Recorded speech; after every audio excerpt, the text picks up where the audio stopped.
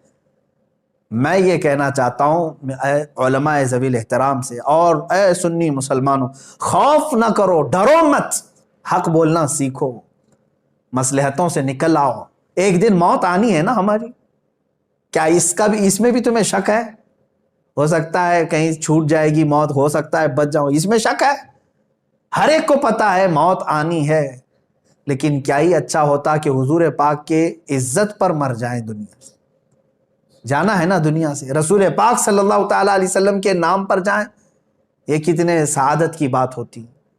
اور علامہ فضل حق خیر آبادی، اب بہت سارے لوگ مجھے بھی یہ کہہ رہے تھے جیل میں ڈال دیں گے اور وہ کر دیں گے، گرفتار کر دیں گے۔ میرے عزیزوں، ان تمام چیزوں کو تو بہت پہلے سے سوچتا ہوں، انتظار کرتے ہیں، کوئی مسئلہ نہیں ہے۔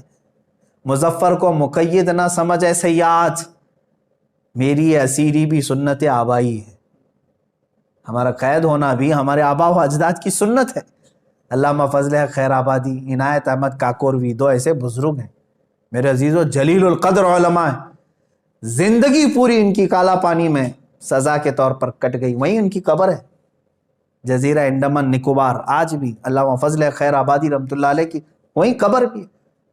ایک باوقار عالم ربانی کو بغیر کسی قصور کے پوری زندگی وہاں ختم کرا دی گئی جیل میں، اور وہیں شہادت بھی پائی انہوں نے۔ اور پھر آج کے زمانے میں ہزار مصلحتوں کو ڈھونڈتے ہو تو میرے عزیزوں پھر ان کا نام کس زبان سے لیتے ہو؟ اسی لیے میں کہتا ہوں علماء کو چاہیے فخر سے کہیں کہ ہم کفایت علی کافی کے وارث ہیں اور فضل حق خیر آبادی کے وارث، اور ان کا جو وارث ہوگا انشاءاللہ العزیز وہ تختہ دار کو بھی چومے گا اور جیل کی سلاخوں کو بھی محبوب کائنات صلی اللہ علیہ وسلم کے دیدار کا گھر سمجھے گا۔ ہاں، یہ بھی ہم نے بزرگوں سے سنا ہے کہ جب حکام سختی پر آ جائیں، ظالم تمہارے اوپر سوار ہو جائیں تو خوف نہ رکھنا، ڈرنا مت۔ ہوگا کیا ہے جانتے؟ امام احمد بن حنبل رضی اللہ تعالیٰ، اللہ علماء حق کی ایک ایسی مثال، جب ظالم پورے تخت کے ساتھ تھے، حکومت کے ساتھ تھے، سب ان کے ساتھ تھا۔ امام احمد بن حنبل کے زمانے میں ارے خلیفہ اسلام بڑا طاقتور ہوا کرتا تھا، آپ نے فتویٰ اس کے خلاف دیا تھا، اور جو حق تھا اہل سنت و جماعت کا موقف وہ دیا تھا۔ اس پاداش میں بادشاہ نے قید کیا آپ کو، خلیفہ نے، ایک بار نہیں، تین لوگ آئے، خلیفہ کے بعد اس کا بیٹا ہے، اس کے بعد اس کا، 3 بادشاہ بدلے، تینوں نے قید کیا، اور امام احمد بن حنبل کو